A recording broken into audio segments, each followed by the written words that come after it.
일본에서 진행되는 도쿄올림픽은 말도 많고 탈도 많았습니다만 결국은 개최되었습니다. 코로나가 종식되지 않은 상황에서 수천 명이 모이는 것은 감염병 확산을 막을 수 없다면서 무관중 경기로 진행하기로 합의가 됐죠. 그런데 일본은 도쿄올림픽에서는 올림픽 종목 이외에도 연일 새로운 신기록을 쓰고 있습니다. 코로나 사태 발발 이후 처음으로 일일 신규 확진자 수가 9천 명을 넘어서면서 연일 새로운 역사를 쓰고 있는데요.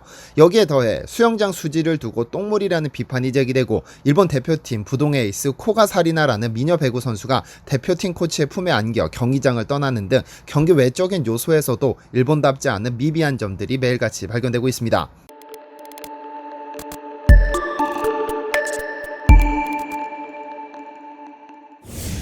안녕하세요, 디스메털입니다.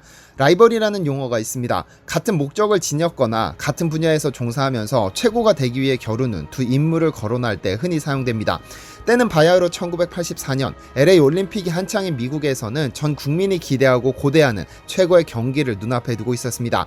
여자 육상 3000m 경기인데요.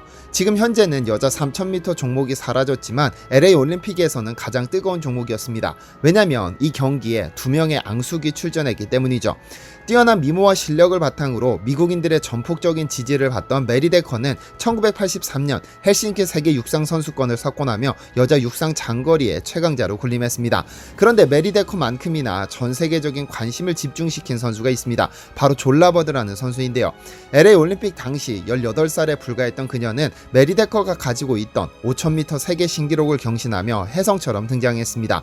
원래 남아공 출신의 그녀는 당시 남아공이 차별 문제로 올림픽 출전을 할 수 없었기 때문에 할아버지의 나라 영국으로 국적을 변경해 출전했습니다. 무엇보다 맨발의 마라톤 영웅 아베베 비킬라처럼 맨발로 뛰어 맨발의 소녀라는 별명으로 화제가 됐었습니다.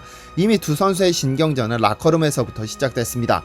그렇게 9만 명의 백옥이 들어찬 주 경기장에서 경기가 시작되고 예상대로 1, 2위를 앞서거니 뒤서거니 하며 경기를 이어갑니다. 그런데 경기 절반이 지난 1600m 지점에서 줄곧 2위를 달리던 버드가 데커를 추월해 선두로 나서기 시작했습니다. 데커는 이대로 밀리면 안 되겠다는 생각에 다시 버드를 바짝 추격하기 시작했는데요. 결국 사고가 터집니다. 1700m 지점에서 아무도 예상치 못한 충돌이 발생한 것이죠. 앞서가던 버드의 왼발에 추격하던 데커의 오른쪽 정강이에 부딪히며 데커가 걸려 넘어졌습니다. 트랙 밖으로 나가 떨어진 데커는 엉덩이를 크게 다쳐 더 이상 레이스를 진행할 수 없었는데요. 고의가 아니었던 상황이기 때문에 버드는 경기를 이어갔고 데커는 경기를 포기했습니다. 하지만 당시 고작 18세 소녀였던 버드에게 이는 감당하기 힘든 심리적인 압박으로 작용했습니다. 크게 동요하기 시작하더니 페이스가 급격히 떨어지며 결국 치위리로 꼴이 나죠. 돌발 상황으로 인해 한 선수는 경기를 끝내지 못했고 한 선수는 사실상 경기를 포기한 겁니다. 버드는 9만 명이 넘는 사람들이 야유하는 상황에서 메달을 받고 싶지 않았다며 경기를 포기했음을 실토했죠.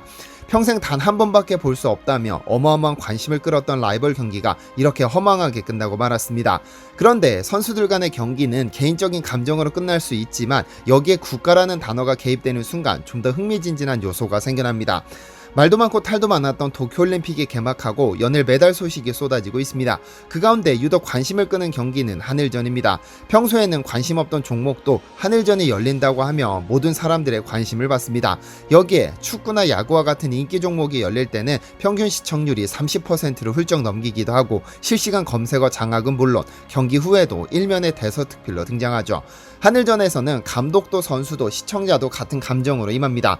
2018년 자카르타 팔렘방 아시안게임에서 김학범 감독은 일장기가 우리 태극 위에 올라가는 것은 눈뜨고 볼 수 없다며 선수들과 합작으로 금메달을 따내기도 했습니다. 그런데 도쿄올림픽에서 유독 눈에 띄는 경기가 성사됐습니다. 바로 여자 배구 경기인데요.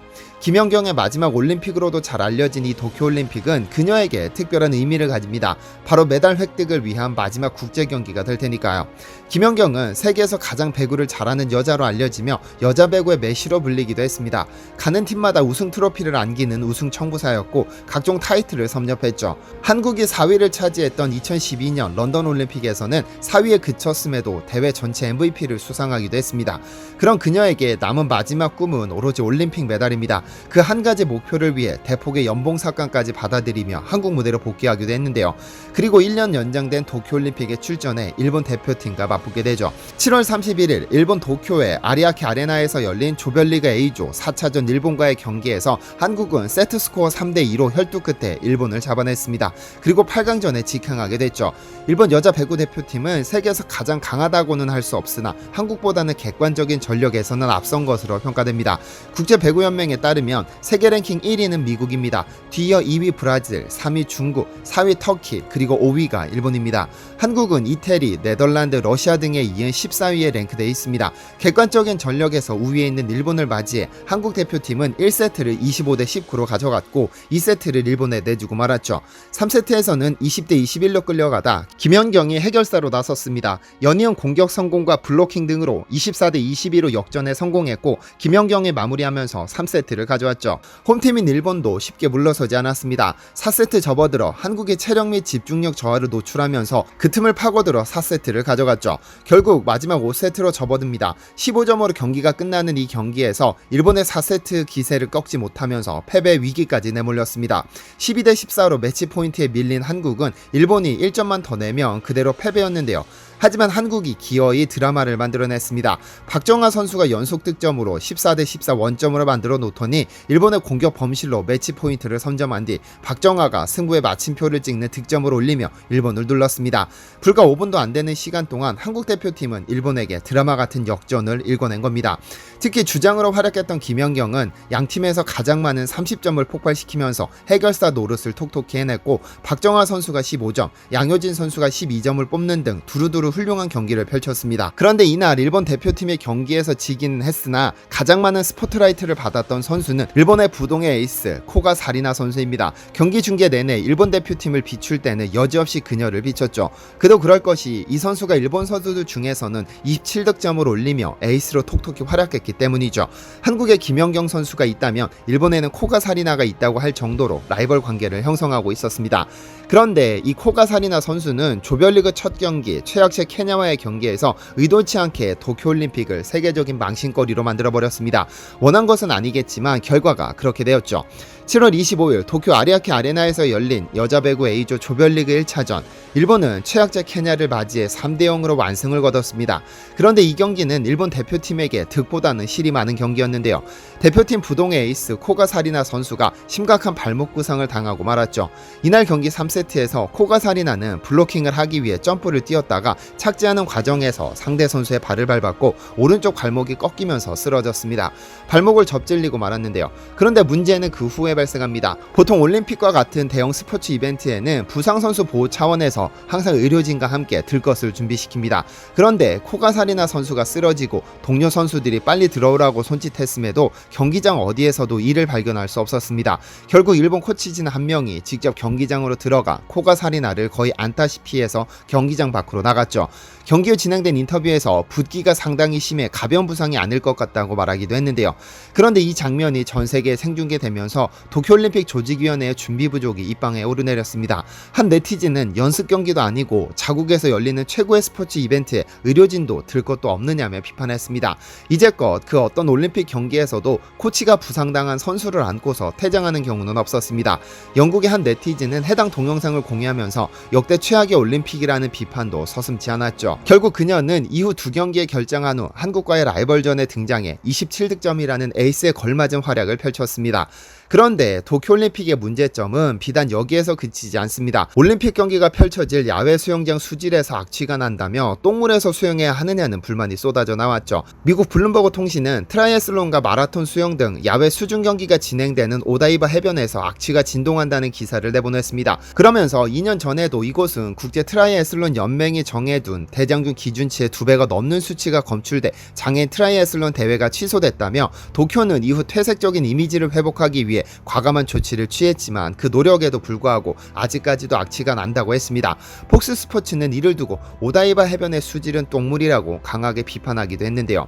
경기장 내에서뿐만 아니라 경기장 밖에서도 문제가 제기됐습니다. 선수들이 경기를 마치고 경기를 준비하는 선수촌 내부에 TV와 냉장고가 없다는 비판이 나왔는데요. 이에 대해 다카야 마사노리 조직위원회 대변인은 기본적으로 냉장고와 TV는 유상으로 대하는 것이라고 말해 논란을 빚기도 했습니다. 도쿄를 빛내주기 위해 방문한 세계 세계적인 선수들이 돈 내고 TV를 보고 냉장고로 써야 한다는 사실이 스포츠 팬들에게는 엄청난 충격이었습니다.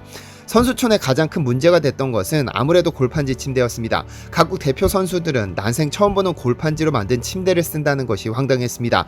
미국 육상 국가대표인 폴 첼리모는 골판지 침대 사진과 찌그러진 종이박스 사진을 올린 뒤에 전과 후의 모습이라면서 누가 내 침대의 소변을 보고 골판지가 젖기라도 하면 침대는 무너질 것이라고 비꼬았습니다. 그러면서 결승전을 앞둔 밤이면 최악이 될 수도 있겠다고도 했죠. 결국 침대 내구성에 대한 문제가 지속적으로 제기되자 조직위에서는 이 침대가 200kg 무게까지 견딜 수 있을 만큼 견고하다며 진화에 나서기도 했습니다. 그런데 더 어이없는 사실이 또 알려졌습니다. 각국 대표팀에 불만이 쏟아지는 상황에서 정작 일본 대표팀은 호텔을 이용한다는 사실이 알려진 것이죠.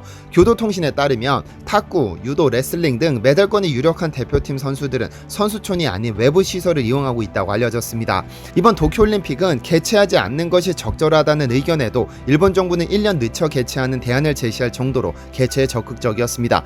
그런데 개최하지 않았으면 듣지 않아도 될 비난은 오히려 1년을 더 대회 준비에 쏟았음에도 불구하고 경기장 내외부를 가리지 않고 매일같이 쏟아지고 있습니다. 앞으로 남은 경기들을 잘 버텨낼 수 있을까요? 시청해주셔서 감사합니다.